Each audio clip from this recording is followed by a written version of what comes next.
This is the development trait. This player has a zone ability. This is a power.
One time for the old times in the East Bay.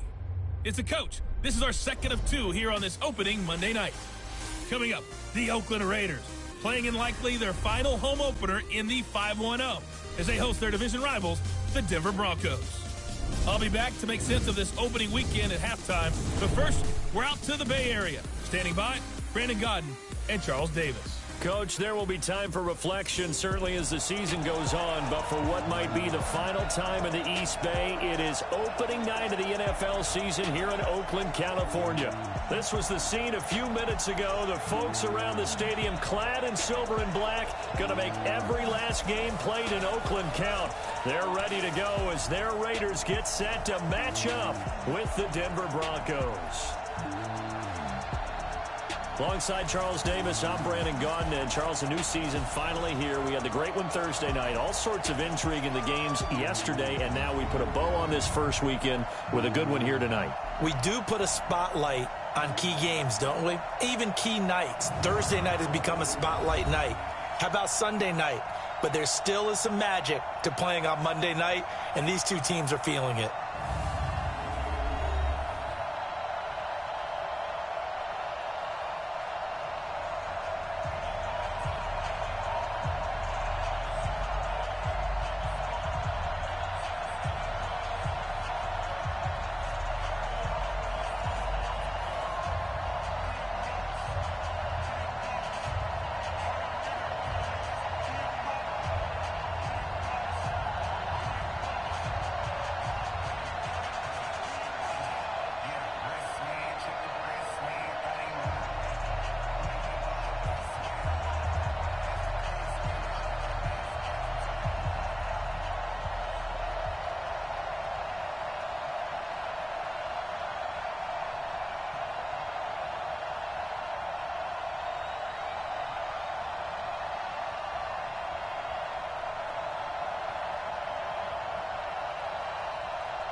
Here's the former Auburn kicker Daniel Carlson to get this one started. And off we go from Oakland. And they will not get a chance to return this one as it's through the end zone for a touchback. So here are the Broncos now for their opening drive.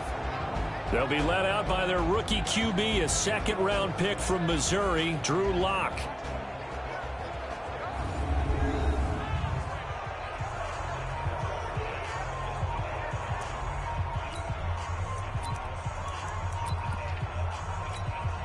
Go now.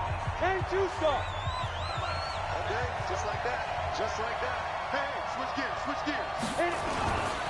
Now the young man who was a Pro Bowler as an undrafted rookie, it's Phillip Lindsay. 5 yards on the game's first play, second down. And let's look quickly here at the Denver offense. Obviously a tough test for this offense right out of the gate. Road game in game one of the new year. Conventional wisdom says, go slow, take care of the football. I think in this case, attack early and get the home team back on their heels.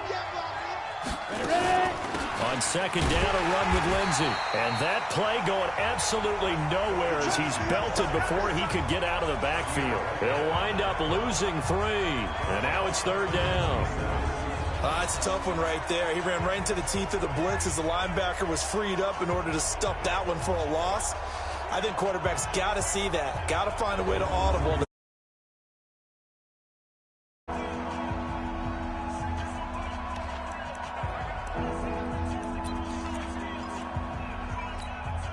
An early tough test on the opening drive. This is 3rd and 8. Throwing his lock on third down. The open man is Smith. And he'll be out of bounds right at the 40. That one good for 13 and a Denver first down. And a nice start there to the aerial attack to pick up the first. And I think preseason is officially over now. Getting into the groove of the regular season, that's a great way to get started. First drive of the season, what a nice completion. It's a pickup of 4, and it'll bring up second down. Well, I think that's what they're going to need to do here in the first half. You've got to take some pressure off of this young quarterback, and no better way to do it than to establish the running game early. 8-3. On second down, it's Lindsay. And he'll get it into enemy territory just across midfield at the 49. 7 yards there and a first down. So here's a 1st and 10 now in Raider territory at the 49-yard line. Throwing on first down is Lock. And this will be incomplete. Physical play on the football there, and it's second down. The Oakland defense. When you're talking about what you want from a middle linebacker or an inside linebacker, you're talking about Tahir Whitehead. Does a nice job wading through a lot of the traffic and does an excellent job of bringing down ball carriers. One of the top tacklers in the league when he's on top of his game. So after the incompletion on first, now 2nd and 10. Set the tone, defense. Let's go. Faking the give to Lindsay. Here's Lock. And nearly an interception here on their opening drive. But instead, third down. So a look here at the key inactives, and we got this list before the game down on the field. They tell us the same thing every time, don't they? Next man up. No excuses. Be ready to play. That's the mantra of every organization. The key is having guys on the roster who are capable of filling in and playing at a high level. That's when you know you've drafted well, scouted free agents well, and stocked your team just the way you're supposed to. And he's going to have another first down as the tackle comes at the Raiders' 23. But we're used to seeing the guy that you consider the #1 receiver double covered. But how about this guy? He's double covered and finds a way to make the play for a first down. That's how you increase your Madden rating, right? No doubt about that at all. And you know something? I think we'll hear about that from him soon. And they'll bring him down at the 18-yard line. Give him 5 on the carry there, and it'll be second down. He was a second-round pick. Many scouts thought he could have gone higher than that. And I was one of them. Even though I don't scout for any particular team, I had a first-round grade on him. And frankly, I'm surprised he lasted to the second round. They got a steal with this player. And you take a look at this draft class from a season ago, really it grades out as a pretty darn good class. So you have to give a lot of credit to the entire scouting organization. General manager, personnel department, college scouts, it all came together. They evaluated it very well and got a nice payoff.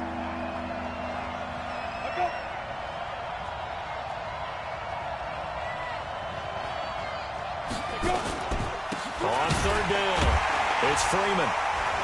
Well, they hit him in the backfield, and he will not escape. And that is not going to get it done. That'll make it fourth down after a loss of 1. A quick observation, Brandon, because early on in this game, I'm seeing linebackers playing with their noses close to the line of scrimmage. And my guess is the wheels are turning on that other sideline. As a play caller, you're filing that away right now, aren't you? Yeah, you're trying to find that opportunity later on when you can between the second and the third level. So on fourth down, on comes Brandon McManus and the field goal unit for the Broncos. The kick by McManus is good. And the Broncos, the first to grace the scoreboard. It's 3-zip. Well, all offseason, probably a lot of thought goes into that first drive of week 1. They didn't get the touchdown, but at least they got something. And what I like about it is that they didn't overthink it, because you're exactly right. A lot goes into the offseason, the preseason to get to that first drive of the regular season. They went right downfield, mission accomplished, points on the board.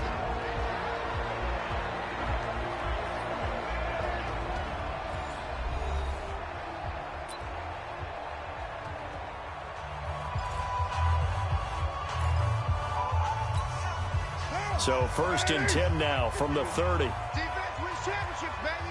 Hey, right down. This is Josh Jacobs, the Alabama man, with his first NFL carry. And he's got a good gain of 7 up to the 37.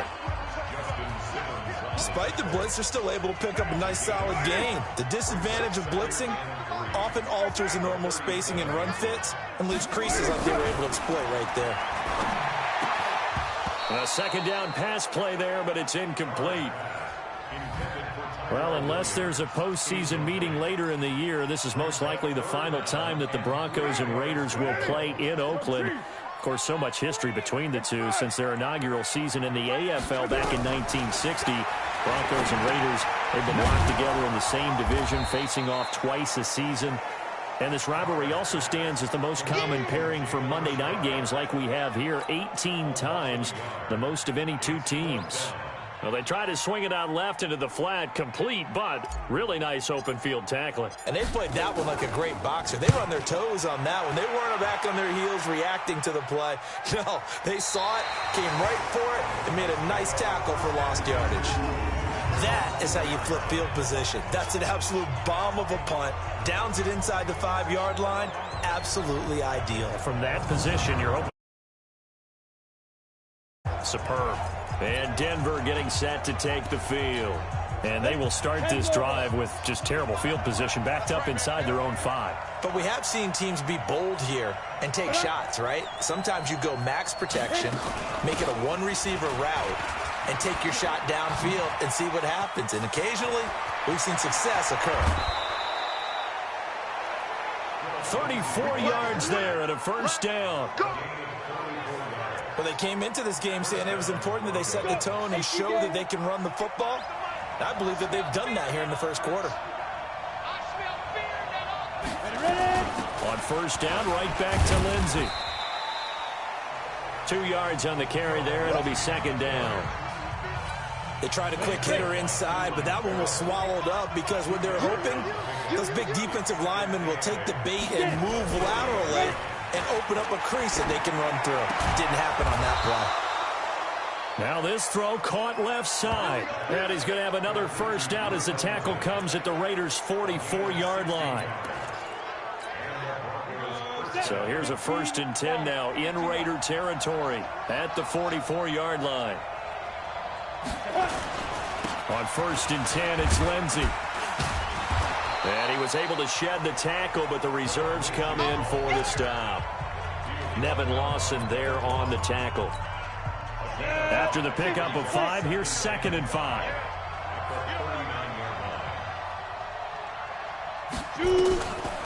Lock to throw on 2nd down. Caught. It's Ellington.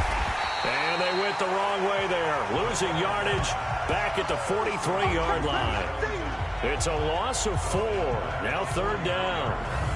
Well, I know it goes against the instincts of the person catching the ball because all you're ever taught is catch the football, don't drop it. But drop it there. Yeah, in that situation, dropping it would have been better. End up losing yardage even though they completed the pass. As good as a sack. Yeah, how about that? Although they won't get the same credit for it, and it won't help.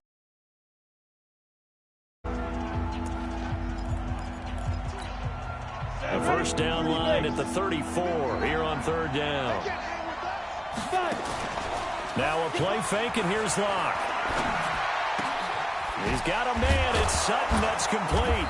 And they'll wind up getting this one all the way down inside the 20. Call that a very strong gain of 24. This drive, it's been a good mix. 3 passing plays, 3 runs, hitting on all 3 of those passes, and the last one putting him in the red zone. So wouldn't you think play action right here? Because you've got the ability and had the ability to run it and throw it.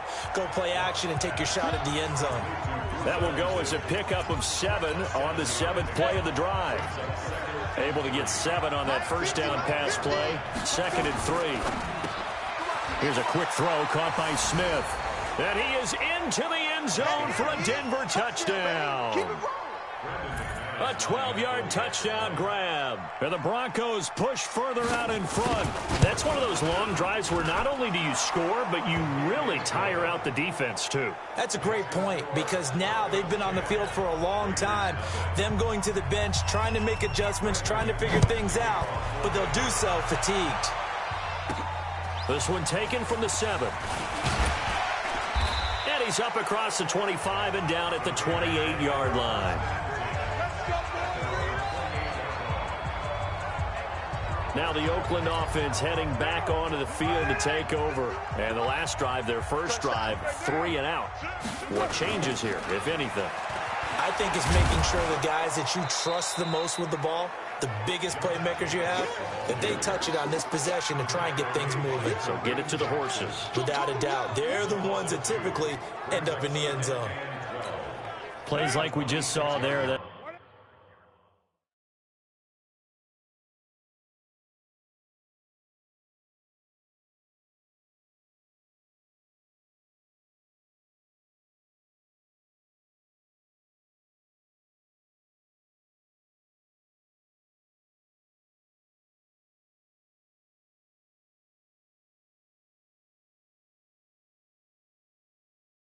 That's why they're up right now. And the defense, they're doing their job. Yeah, it starts with the guys up front. So when you talk with GMs who are putting together a team, a lot of them say we're going to build from the inside out because if you control the line of scrimmage, you control the rest of the ball game, and that's what we're seeing here.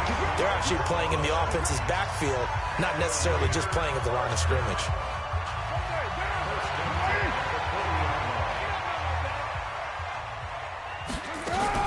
This is Jalen Richard, the 4th-year man from Southern Miss. Calling a gain of 4 on first, and that'll make it 2nd down. I call that play a success. A nice inside run sets up a very manageable 2nd down, a very solid gain on that play. They go back to the ground, this time Jacobs. And he'll be brought down at the 48-yard line. That one a first down pickup of 8. Well, you're down early. How do you get back in the game, maybe establish the run? I think they're trying to do that. I'm with you on that one, and what I like about the message is that there's no panic from the head coach. He's already told his offensive coordinator, let's run the football, let's get things settled down a little bit and find our way back into this game. Carr now on first down. This one complete to his fullback out of the backfield. And he'll be taken down as that will take us to the end of the first quarter of play. 10-0 to score after 1 on EA Sports. 6 yards was the pickup on the last completion, so here's 2nd and 4. Carr completes it. And he'll get it down on the play to the 37. A gain of 5, good enough for the first down. Line of scrimmage, the 37 on 1st and 10. Back to the running game with Jacobs. And he's brought down at the 34. Call it a gain of 4. And that's one of the reasons you like to blitz even on rundowns. It confuses the blocking assignments. It doesn't allow those offensive linemen to get up to the second level. To throw on 2nd and 6. Carr will find his tight end. That's Waller.